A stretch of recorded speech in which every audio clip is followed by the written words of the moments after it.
But in 1986, Tang developed the heterojunction by including in the organic layer a donor and acceptor. This greatly facilitated the transfer of electrons and concluded organic PV's unsuccessful first chapter. The choices of donor are endless and impossible to pronounce. The acceptor is often floating, or buckyballs, if you will.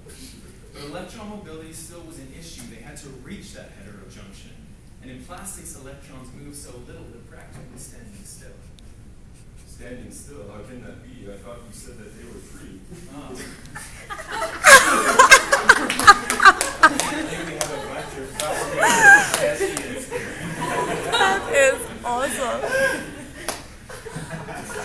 Not until they reach the cathode are they free electrons. Until then, they are what is called excitons, you see. And so the farthest they can move is 10 nanometers before descending back down, disappointing you and me. So now the layers are blended together in a bulk heterojunction, and charges don't have to move very far for the acceptor to receive. Always improving, those in the field have reason for great excitement. And just last month, a group cracked 10% efficiency. But inorganic efficiencies are more like 25%. So why are we wasting time on this inferior display? Let's discuss the benefits that come with plastic panels, and hopefully we'll see what role organic cells can play. We're well aware that plastic is extremely flexible, and unlike silicon, can go on whatever we like. Take this rendition of an awning layered with PV, storing up a charge for when it's dark and we need light.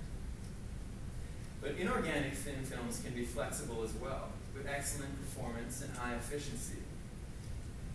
And now we've come to the next advantage of organics. And in the end, cost is the trump card up our hero's sleeve.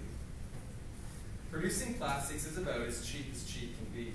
We can even use cheap substrates with such low production heat. Now we come to what I think is the most exciting part, an application where organic cells cannot be beat.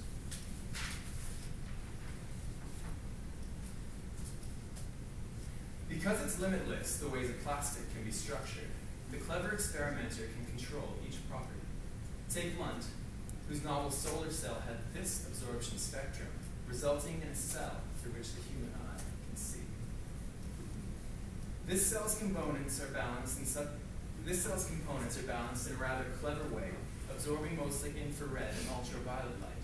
This is something that no inorganic cell can do, and in this application, perhaps organics will take flight. Although efficiency is currently less than 2%, this gentleman is confident he'll see it up to 10. Then he plans to layer it upon our many windows, part of the solution to our fossil fuel trend. Now let's imagine an office building equipped with PV windows. With the parameters listed on the right allow me to indulge that the windows would produce roughly 9 kilowatts, enough to power about 250 T8 bulbs. Granted, for a building that does not seem like a lot, but if it's newly built, PV would add so little cost.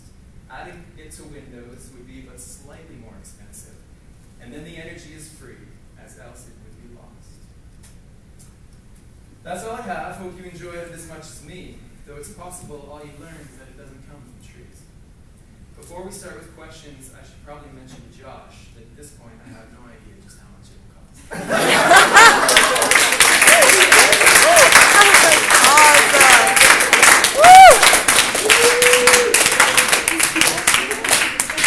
Unfortunately, Josh isn't here. I know. You're going to have to give him a private show. I wanted to leave a lot of time for questions because I'm afraid that might not be clear.